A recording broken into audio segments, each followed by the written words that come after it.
आम्हाला पुरी नाही ती मला पुरीची आई मला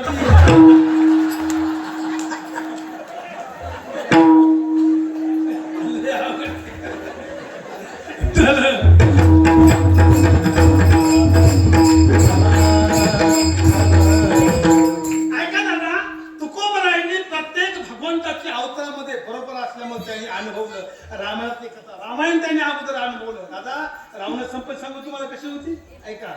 रावण असा होता रावणाने जर जांभळी दिली नीट ऐका रावणाने जर जांभळी दिली तर यमाला हिलतात लक्षात ठेवा. इतका रावण भला होता. दादा रावणाचं बल सांगू तुम्हाला. त्याची संपत्ती किती शुद्ध कांचनाची अधिक नाही सोनं आपल्या हातात एकच अंगठी पण किती नटतो 7 कोटी खरं कायची होते. आणि हे रामाला माहिती होतं लंका ही सगळी सोन्याची. पण ज्या वेळेला सीता रावणाने चोरी नेली तेव्हा सावरगावातून बिळाकडे 10-5 माणसं यांनी सगळे नेले का माहित होतं आपण सगळे देमा नाही. त्यांनी वानर नेले माकडे नेले बरोबर आहे का नाही आसमोल नेले. जर सावरगावातली 2-4 बहिणी मी जर रामासंग असतो आम्ही त्याची बायको नसती सोडली तर आपण लंकेच्या सोन्याच्या इटा काढून जामखेड मार्गे पडले.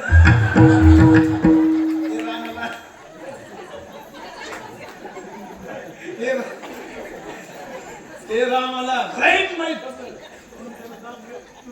गावचे बहिणी नाही मला पण येत नाही त्याला माहिती त्या करायपेक्षा महाराज लेत करते.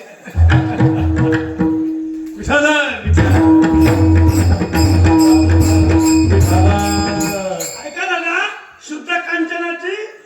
पण तुकाराम महाराज म्हणले जरी त्याच्यापाशी संपत्ती होती तर महाराज तुका म्हणे ज्याची संपदा ये तुका म्हणे ज्याची संपदा ये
मी तुमचं वर्णन नाही करायचं. तुम्ही किती चांगलं आहे जर वर्णन करायचं ठरलं शुद्ध बीजात होती अमृताची वेली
आशीर्वादाचीच फळ येत असतात. विठ्ठल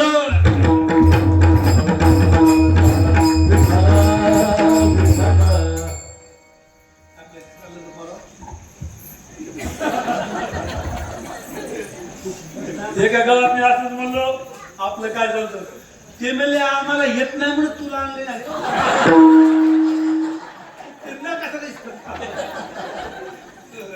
आपलं चाललं होतं तुका म्हणे ज्याची संपदा दादा.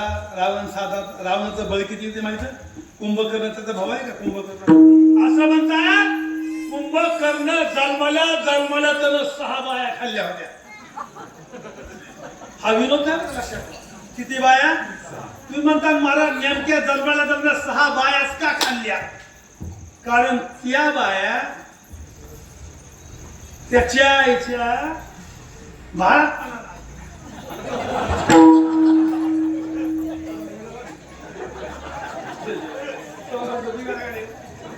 विठ्ठल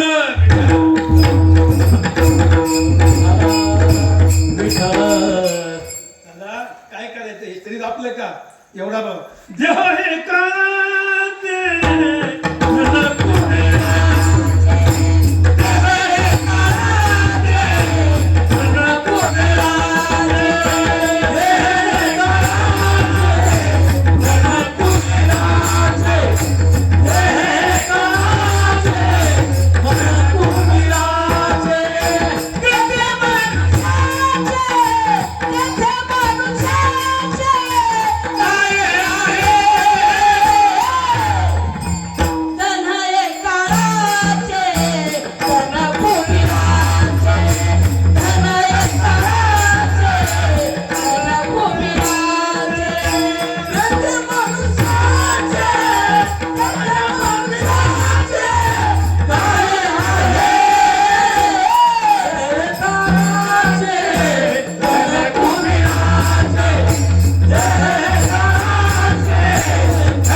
तुम्हाला लिहिलं किती खर्च लागत सगळे ऐका.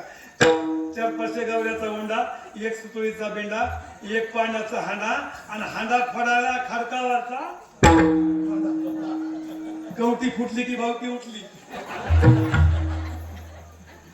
बरोबर आहे. आणि सगळे ऐका, तुम्ही देव माना किंवा नका मानू, देव तुम्हाला माना. हा शब्द महत्वाचा आहे. तुम्ही देव माना किंवा नका मानू, देव तुम्हाला मानतोय. तुम्ही म्हणता महाराज आम्हाला देव मानतोय, हा कशावर पुरावा? तुम्हाला पुरावा सांगतो. तुम्ही देव माना किंवा नका मानू, देव तुम्हाला मानतोय. ज्या दिवशी देव तुम्हाला मानणार नाही त्या दिवशी तुमच्या दारामध्ये ह्याच्यापेक्षा डबल गर्दी जमल्याशिवाय राहणार.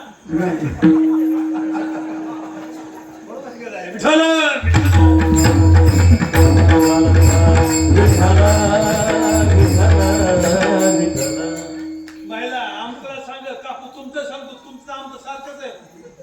त्या म्हणतात आमचं काहीच नाही, बोल सांगतो वरीच चाललंय. त्यावेळी लेखाला का रे सांगतो तुम्हाला. नगर आईल्या नगरच्या इकडून बाबलगाव आहे 14 किलोमीटर. त्या किती कलाकार सांगतो तुम्हाला, आमच्या लाडक्या बहीण आता 1500 रुपयामध्ये इकल्या गेल्या त्या.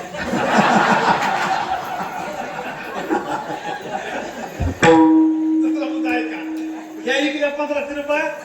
आणि आपल्या भारतामध्ये 54,000 लाख टन सोयाबीन आयात केली. म्हणजे आपलं सोयाबीन 4,500 चालणार. म्हणजे तुमचे 3,000 बघाच काढून घेतले त्याने. विठ्ठल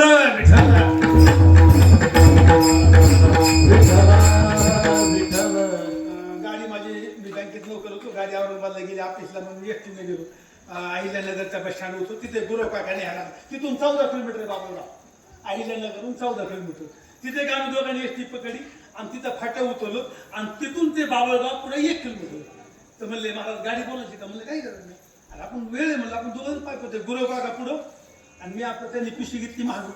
गावाच्या जवळ गेलो. 2-4 शेतामध्ये बाया काम करतात. त्यातल्या 2-4 बाया होत्या मध्ये, पण एक बाई 6.5 फूट उंच होती. बलीच जाड बाई माणसं एवढे झाडेत महाराज. आमच्या बायकोचा मामा का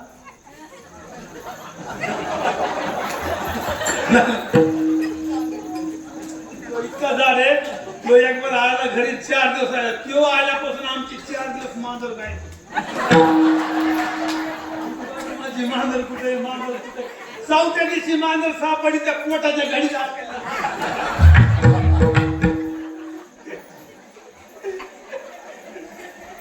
ती 6.5 फूट बाई उंच होती का त्या शेतामध्ये का नाम जवळ गेलो तर ती म्हणली गुरव काका आजचं कीर्तन कोण आता मी असल्या घडी बारीक पाहिजे पेक्षा मोठा होतच नाही म्हणली गुरव काका आज कीर्तन कोणाचं आहे म्हणले हे काय महाराज ती म्हणली बाई एवढ्या मोठ्या सप्त्यात एवढं महाराज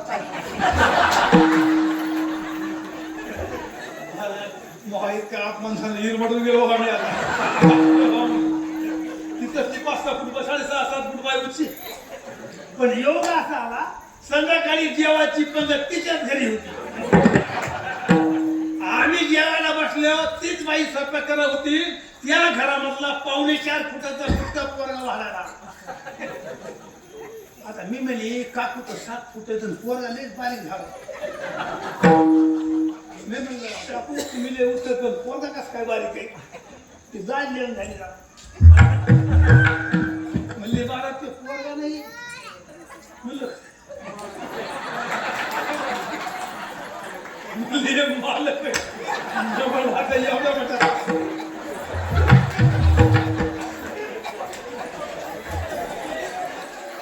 विठ्ठल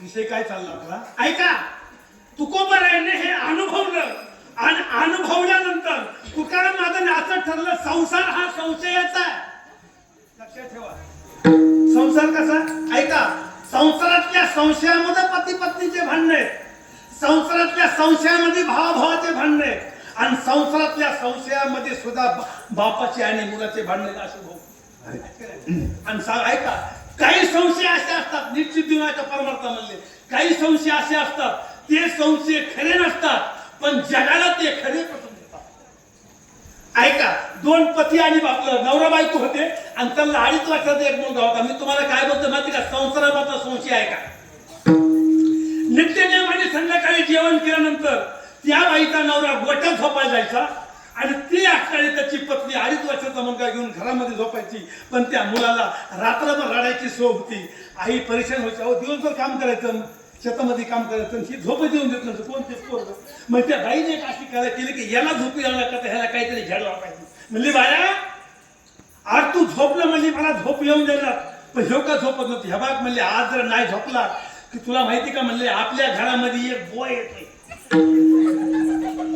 म्हणले आई काय करतो बॉ तो तुला उचलतो आंधळात नेऊन खातो असं म्हणलं की तो गप झोपायचा कोण ते रोज राहायला गेले की तिने टप्पू धरायचा म्हणजे आपल्या घरामध्ये बॉय येतो आणि तुला निवून आंधळात नेऊन मांडतो असं करून करून त्या पोरला एक लक्षामध्ये आलं की आपल्या घरामध्ये ऐका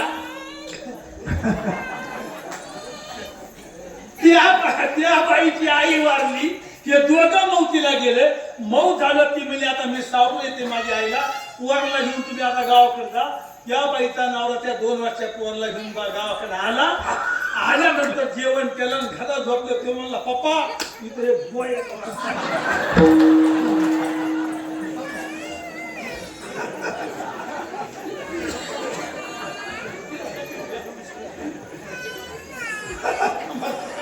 नाही ना आता खरं बोल विठ्ठल विठ्ठल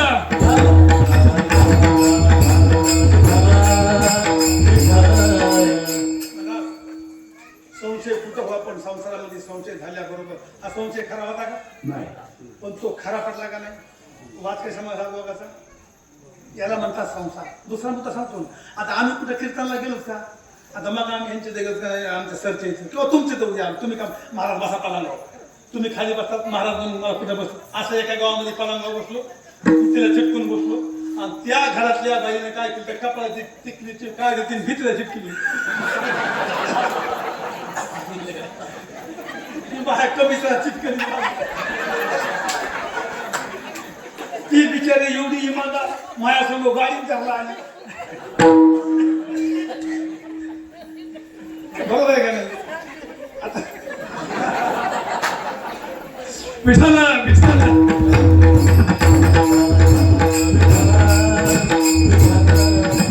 ऐका ना तुकोबारायांनी सगळं अनुभवलं आणि विचार केला आता मला संसार नको ज्याच्या करता मी जन्म घेतलाय कशा करता घेतलाय घेईन मी जन्म यादसाठी देवा आणि तुझी चरण सेवा दादा माणसाची परमार्थामध्ये कुंडली जागृत झाली पाहिजे पण ती कवा झाली पाहिजे 7-8 पोरं 10-12 नातू झाले नाही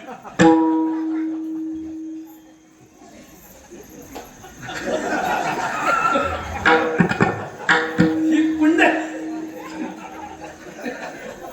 कुंडली जागी झाली पाहिजे आत्मकुंडली की भगवान परमात्मा ज्याच्या करता मी आलोय ऐका मी ज्याच्या करता आलोय मी मनुष्य जन्माला आले भगवंता तू मला माणूस म्हणून जन्माला घातले माझं काय काम आहे ही कुंडली तुकोबाराची जागी झाली आणि ज्ञानोबाराच्या सोहळ्यामध्ये जगद्गुरु तुकाराम महाराज आळंदीतून निघाले आणि पंढरपूरला निघाले दिंडीत काय जायचं असतं आषाढी कार्तिक एकादशीला जातो पंढरपूरला बरोबर आहे ना दिंडीत फिरतो टवाया करतो फिरतो चंद्रभागेला साऱ्या दिंडीला लावतो मळ देव लांबला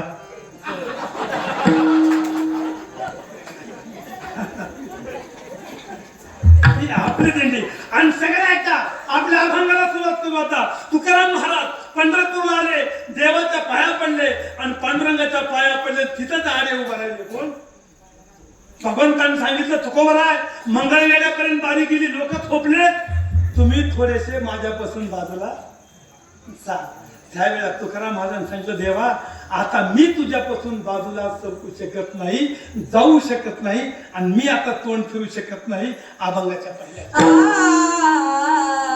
कन्या सासुराशी जाय कन्या सासुराशी जाय कन्या सासुराशी जाय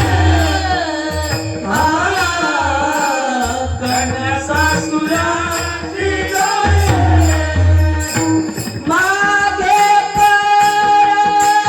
तोनी पाय मागे तोनी पाय पाय कैसे झाले माझ्या जीवा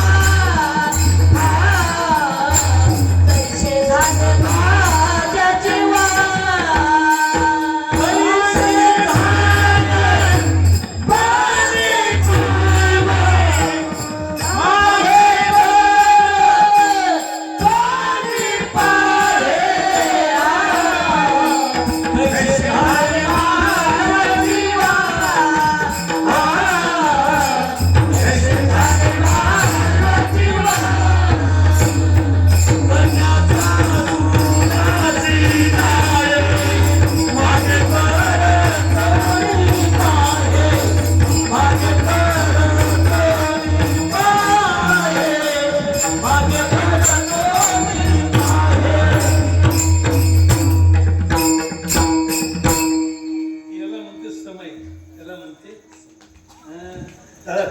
चांगले बघा कमी येत असते पण त्याला सगळं कळते एका गावात मग काय नव्हता मी गवळ म्हणतो काना माझा गुलगुला बोलतो ते म्हणायचे काना माझा गंगुला बोल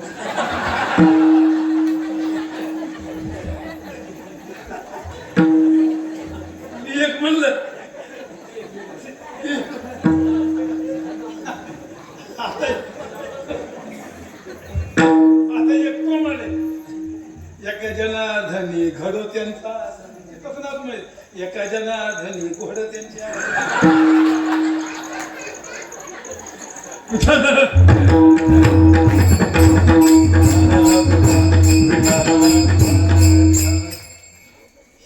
काय करतात अवतार पांढरून अवतावर पांढरून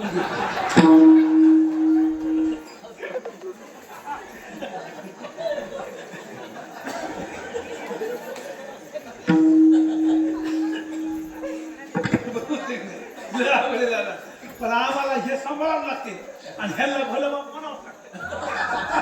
ह्याला नाही मी काय एवढं आठवी टॉल कोणी महाराष्ट्रात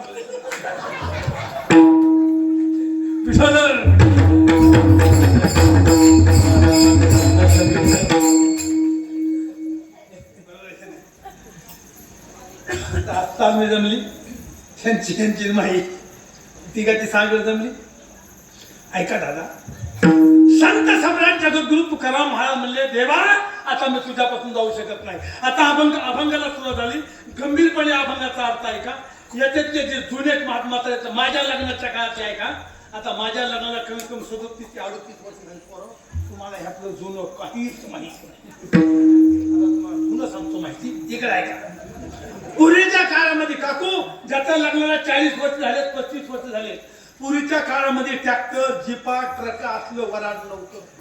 पूर्वीच्या काळामध्ये काय होतं बैलगाड्या होत्या बरोबर ना काकू. आपल्या काळ जुन्या काळ या सगळ्या जुन्या काळच्या आताच्या पुरीने मोठं नाही हलवायचं जुन्या बाळायचं. ज्या वेळेला लग्न लागल्यानंतर ऐका संध्याकाळी लग्न लागायचं आणि संध्याकाळच्या लग्नाला तर दादा ती मुलगी वाटायला निघाल्यानंतर ती मुलगी बैलगाडीत बसायची. कशा बैलगाडीत बसल्यानंतर ज्या वेळेला महारामधून ती नवरी सासरला निघाली नंतर त्या मुलीचं तोंड कुंकड असायचं हा कुठं असायचं पाठीमाग महाराकडे असायचं. पंचमीला भाऊतीला आणायला गेल्यानंतर ऐका पंचमीला भाऊतीला आणायला गेल्यानंतर ज्या वेळेला सासर करतो तो माहेरकडे निघाली तोंड कुंकड असायचं पुढं असायचं. वा वा वा याला म्हणतात लेकीची प्रेम असतं माहेराला किती प्रेम. दादा सासरला निघाली तर तोंड माग माहेराकडे असायचं आणि सासरवरून जर माहेरकडे गाडी निघाली तर तोंड इकडं असायचं. दादा आता तोंड पुढे बी नाही तोंड महाग असं मधीच आहे.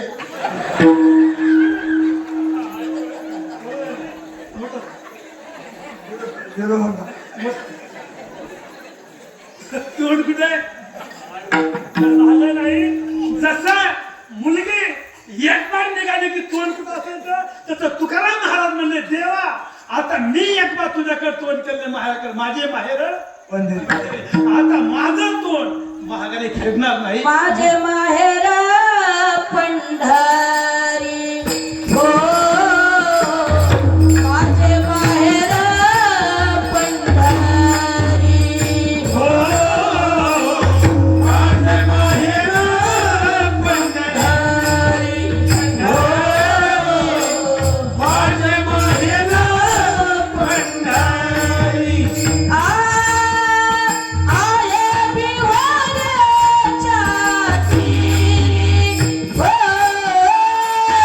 आले बिवाऱ्याच्या तीरी हो माझे माहेर पंढरी पंढरी माझे माहेर पंढरी हो माझे माहेर पंढरी हो माझे माहेर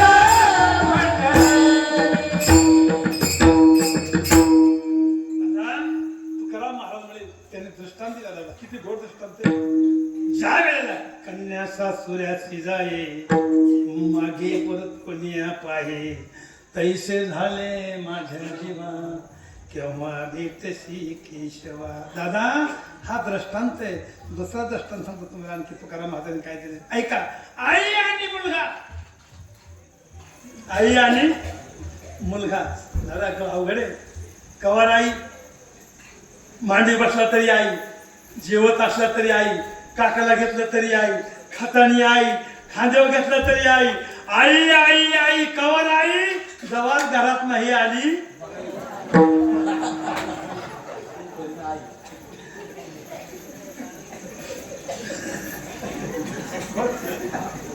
दादा अवघडे अवघडे सांगतो तुम्हाला दत्तान सांगतो तुम्हाला सिद्धांत स्पष्ट कसा. मी काय म्हणलो जवळ घरात नाही आली बाई आई. दादा आईचं प्रेम लक्षात ठेवा. आपण त्यावेळेस आपल्या आईच्या प्रेमाचं नातं बघा पराहो आणि तुमचं लग्न झालं मग सांगा काय झालं. किती पोरं कधी लग्न आहेत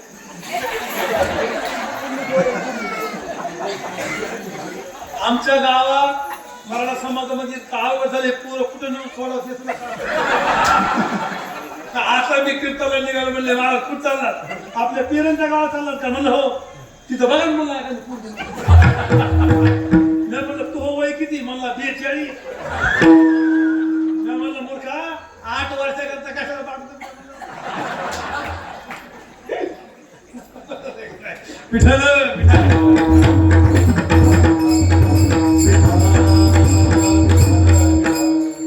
दादा लक्षात ठेवा कुणी नाही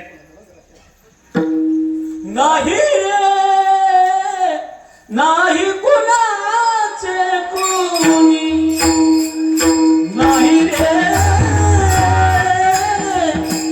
नाही कुणाचे कुणी नाही रे नाही कुणाचे कुणी नाही रे नाही कुणाचे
शेवट आपण पुन्हा आहे कुणाचं लक्षात आणि सांगतो तुम्हाला मी कोरोनाच्या काळामध्ये अनुभव झाला कोरोनाच्या काळामध्ये राम लक्ष्मण सीता आणि हे तिघजण पंचवटीला वनवासाला असताना राम जर 2 मिनिटं बाजूला गेले तर सीता म्हणायची बाई 2 मिनिटं राम जर बाजूला गेले तर मला करमत कोण म्हणायची पण तो राम जेव्हा 14 दिवस क्वारंटाईन झाला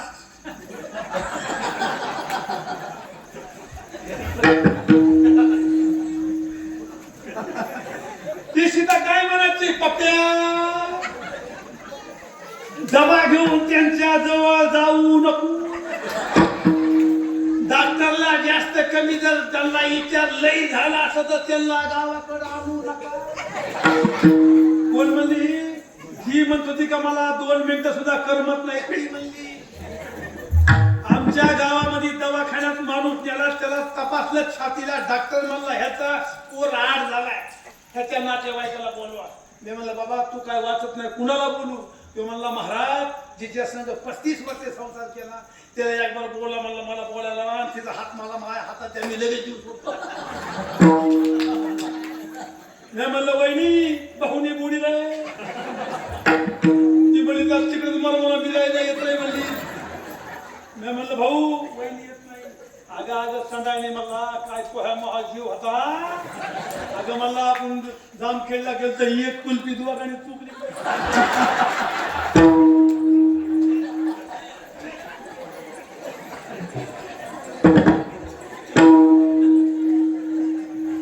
आज तुम्हाला 5 मिनिटं येणार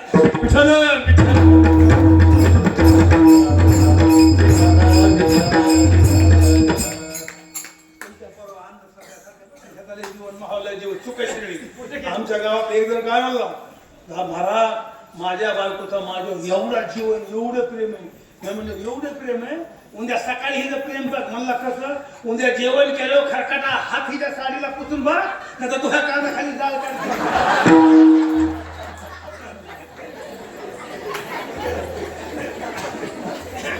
विठ्ठल आपलं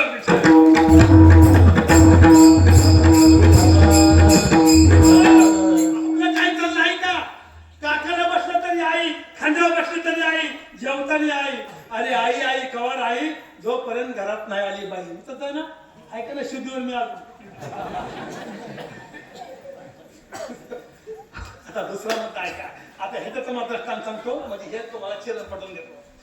एक म्हातारी माझ्याकडे आली. ऐका, एक म्हातारी म्हणजे महाराज माझा एकुलता एक मुलगा एवढा गोड होता. काय होता? गोड. पण असा कडू जर बस झाला म्हणजे गोड होता पण कसा झाला? कडू. आता तुम्हाला दुसरा दृष्टांत विचारतो. एका बाईनं शेतामधून 4 दोडके आणले. किती आणले? 4 दोडके. आणि शेजारीला 2 दिले भाजीला. शेजारीनं जास्त शेंगदाणे तेल टाकलं आणि ते दोडक्याची भाजी बनवली. पण ते दोघं नवरा बापू जेवायला बसलो, दोडक्याची भाजी ही कडू बनली. कारण दोडका गोड असतो का कडू काकू? दोडका गोड असतो. दोडका कडू कधी नसतो. दोडका कसा असतो? कडू काय असतं? कारला असतं. आता ऐका, त्या वेळेला ती बाई शेजारीकडे गेली म्हणजे का ग तू आज दिले 2 दोडक्याची मी भाजी केली पण तो दोडका कडू बनला. ती म्हणली अगं त्याचं कारण आहे दादा, शास्त्र आहे दोडका हा कडूच असतो. पण तो जर दोडका खूप लोंबलेला असला, तो जर मशीन नाकाने हुंगला,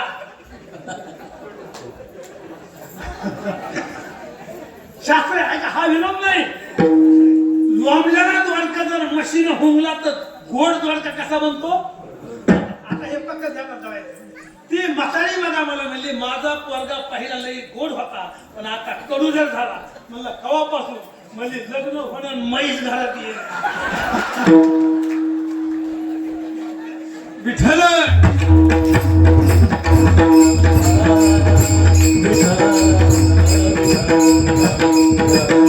तुकलिया माये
जमीन महाग शेवटची पण झालं कसं आता मला खेकडा खेकडा असा खेकडा इकडे बघतो आपल्या गावात इकडे बघतो म्हणजे इकडे निघाला बघतो एकदम चलतो असा इकडे तसं मी एक हे एक झाले विठ्ठल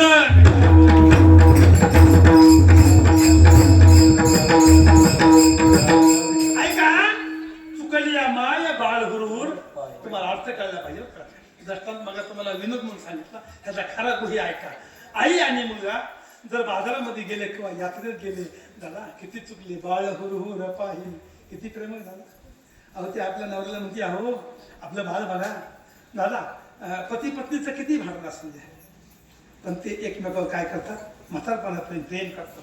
तुम्हाला झोप आली तुम्ही तोडले कसं केलं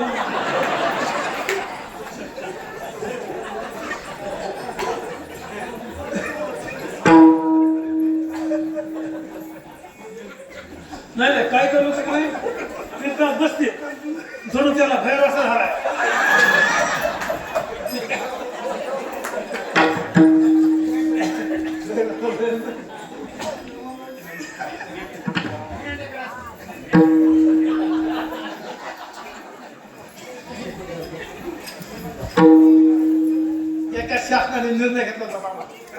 ऐका शासनाने निर्णय असा घेतला होता महाराष्ट्रात जेवढ्या मेंढी येतात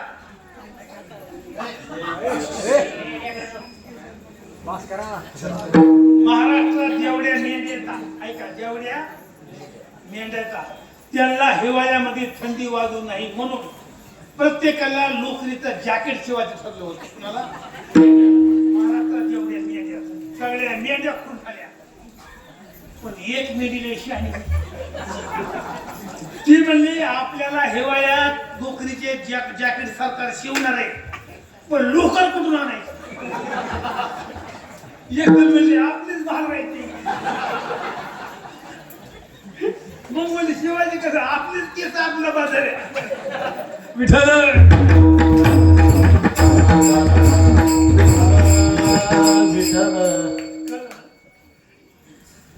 आता नाही कळलं जाऊ दे पुढच्या वेळेला सांगतो सगळं तुला सांगायचं म्हणलं काय कळतं ना ऐका तुम्ही सगळे ऐका सगळे ऐका आणि दादा मुलाबद्दल आई वडिलाचं किती भांडण असू देऊ पती पत्नीचं भांडण ऐका भांडण्या खेळल्याशिवाय संसारामध्ये रंग येत ना बिगर ज्याच्या घरामध्ये भांडण होत नाही त्याचा संसार कधी नीट होत तसं काय करा अरे रुक्मिणी आई साहेबांचं आणि कृष्णाचं भांडण झालं रुक्मिणी आई साहेब पंढरपूरला आल्या म्हणून तिच्याकरता देव गोकुळाहून कुठं आला पंढरपूरला आलो दादा पंढरपूर घडलं विठ्ठल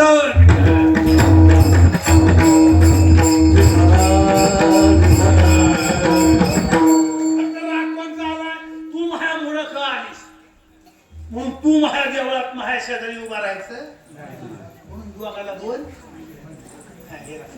भांडण ऐका पंढरपूर भांडण झालं घडलं का भांडणाच्या आधी घडलं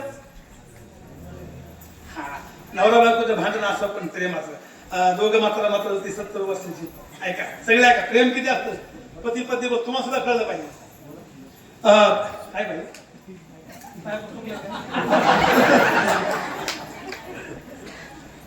70 वर्षाची म्हातारी त्याला एक मुलगा म्हणला बाबा आता काम संपलं सगळं जातो म्हणले मी 6 महिने कारखान्याला उठवायला काय करतो घरी बसतो म्हणलं जा बेटा तो गेला आता तुझे एक मुलगा बापा प्रेम होतं आईवर प्रेम होतं त्यानं 6 महिने ते ह्यांना सगळं किराणा सामान सगळं आणून ठेवलं दवाखान्याला पैसे ठेवले बाबा म्हणले हे पैसे 8 दिवसामध्ये आपलं भाजीपाला आणून 2 जण खाजा आणि म्हातारी मजाच करून खा किरकिरी काय करू सांगून गेला कोण एका महिन्यानी या दोघा म्हाताऱ्याची बोलता किरकिर इतके किरकिर आले हे मुद्द्यावरले बुद्ध्यावर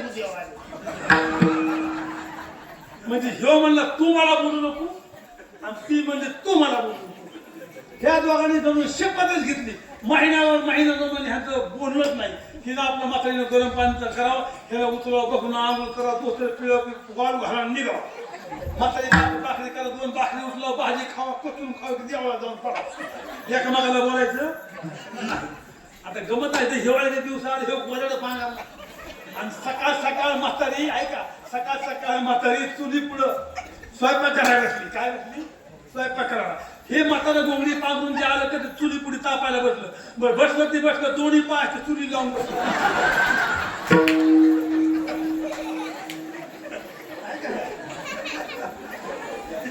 आता मला सांगा चुलीला पाय लावलं तिनं स्वयंपाक करायचा कसा पण ती बिचारी काय करते आता खालून टाकलं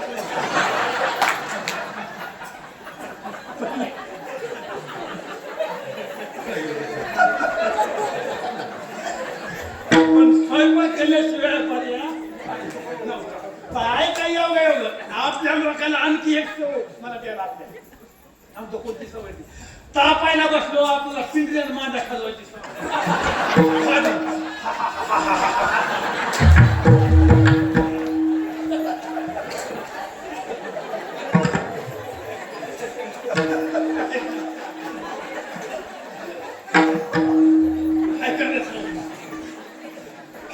ते म्हणतात हा ते काय करत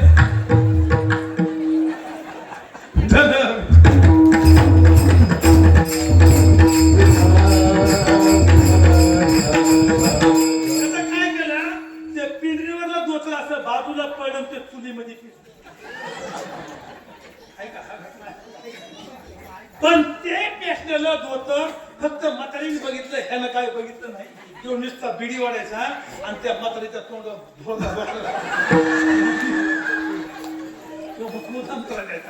आता ही म्हणली म्हातारीचं धोतर पेटले पण ह्याला बोलायचं ती काय करते अशी भाकरी थापायची अशी फक्त काय म्हणायची कुणाचं काय की एखादं धोतर पेटले म्हातारी काय करायचं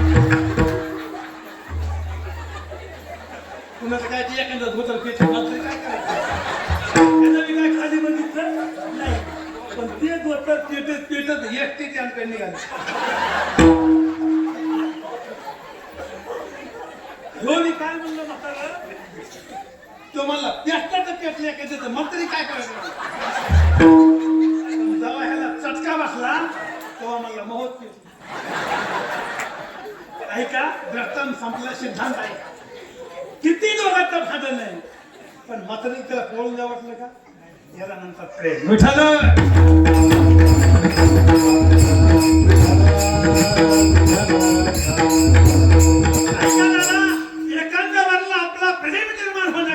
आपला सप्ताह काय करायचा दादा आपलं ते प्रेम निर्माण करायचं भगवंताविषयी आपल्या संसाराविषयी आणि संसार तुम्हाला करू नका म्हणत नाही तुकाराम महाराज म्हणजे संसारी असावे आसवणी नसावे भजन करावे तुम्हाला कुणी सांगितलं संसार करू नका म्हणून सांगा दादा आता कुणी सांगले की तुम्हाला बायका सोडून वनवासामध्ये फिरा म्हणून दादा जर तुम्ही बायका सोडून जर मोक्ष मिळाला असता तर नपुसकाला मिळाला असता का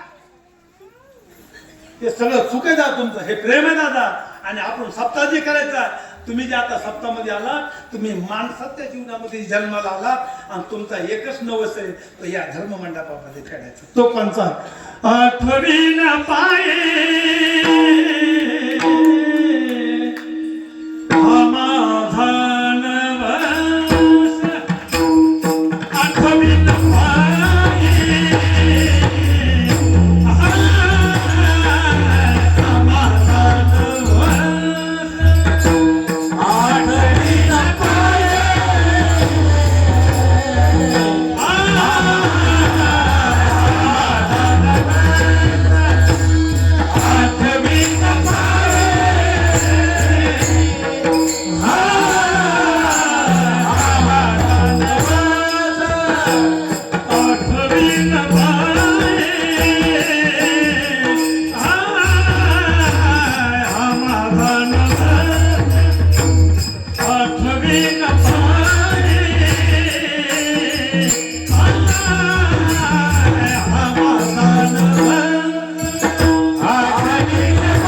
सांगितले आणि हे अभंगाचा सगळा अर्थ ऐका हे अभंगाचा सगळा अर्थ त्याच्यामध्ये तुम्हाला शेवटचं चरण समजलं की तुम्हाला सगळा अभंग कळाला तुम्हाला शेवटचं चरण कळालं की अख्खा सप्ताह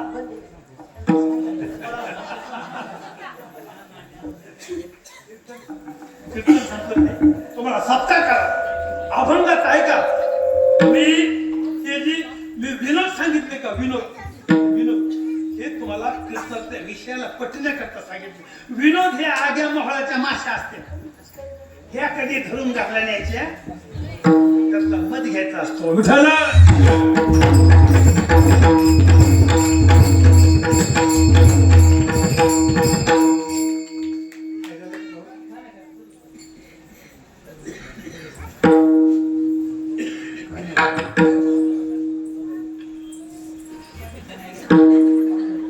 विठाला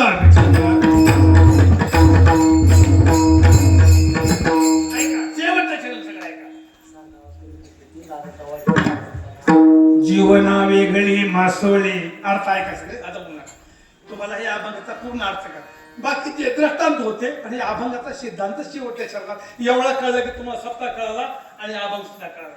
जीवना वेगळी मासोळी तैसा चुका तळमळी तैसे झाले माझ्या जीवा केव्हा भेटशी केशवा.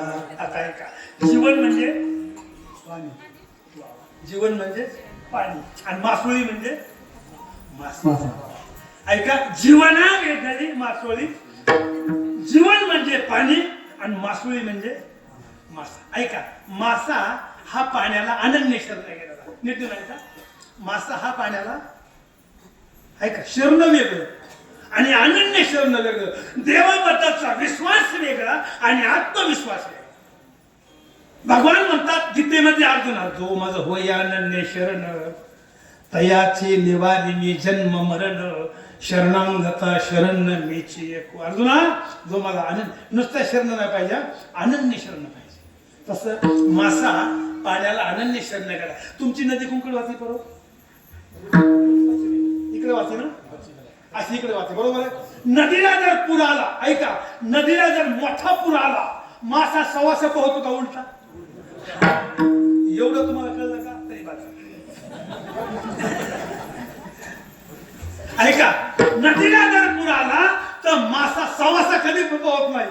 मासा खडकावरलं पाणी आढळून द्या त्या खडकावरल्या आदळत्या पाण्यात सुद्धा मासा काय जातो उलटा जातो. त्याचं कारण आहे मासा हा पाण्याला अनन्य शरणीला गेल्यामुळं पाणी त्याला कधी बुडीत नाही आणि कधी वाहून नेत. तसं ऐका दादा तुम्ही देवाला अनन्य शरण जा तुम्हाला देव कधीच बुडून देणार नाही वाहून देणार नाही आणि तुम्हाला मोक्ष मिळेल.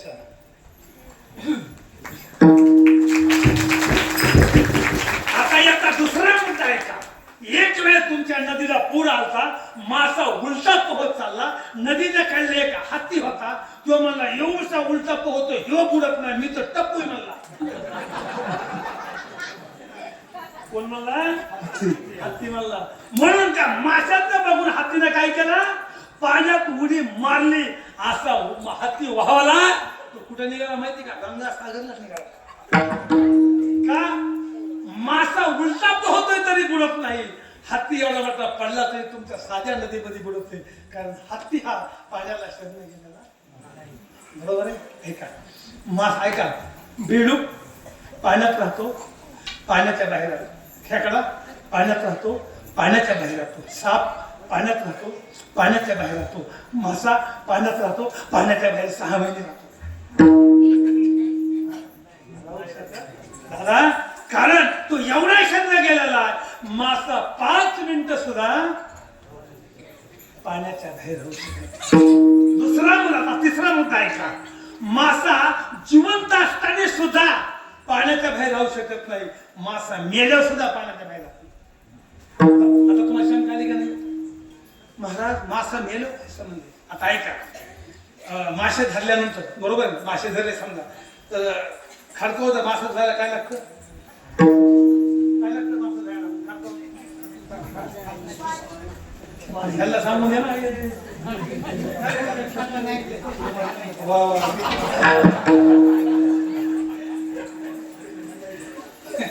ऐका थांबा थांबा दादा विनोद तुमचा खरी गोष्ट सांगायची काय लागतं धुवायला पाणी शिजवायला पाणी आणि संध्याकाळी ज्यांना मासे खाले त्याला हे करा तो पाठ पोतो पाणी पाणीच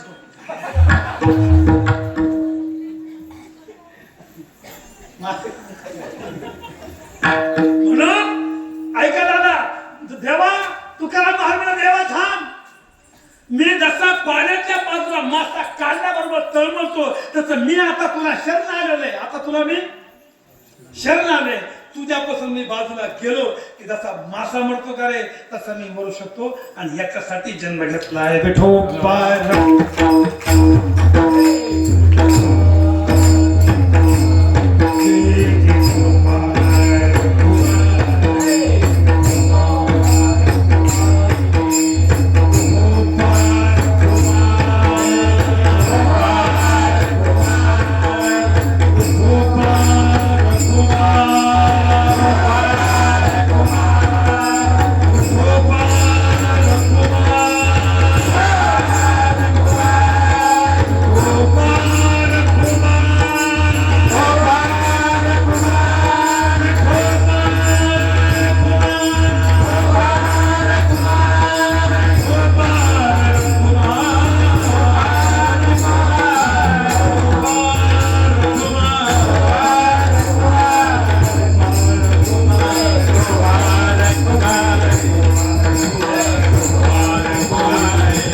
माणूस आहे, महाराष्ट्रामध्ये नंबर 1चा भाडुकार आहे.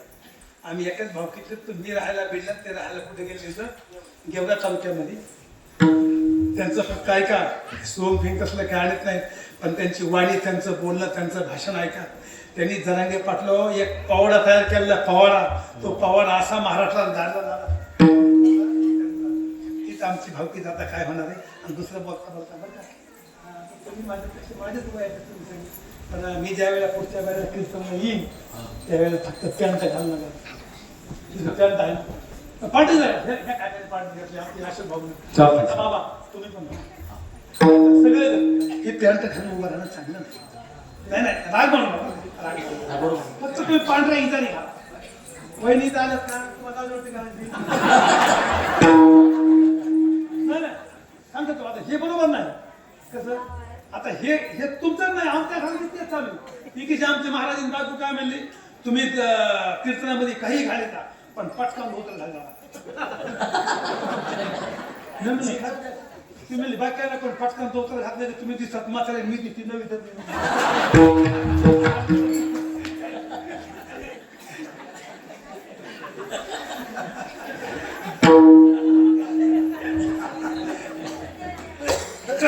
फार आवड आहे मला. त्याच्याकरता काय करा, राग म्हणू नका. पुढच्या वेळेस आपलं साधी इजार घ्या. बाबा तुम्ही दुसऱ्याच्या ऐवजी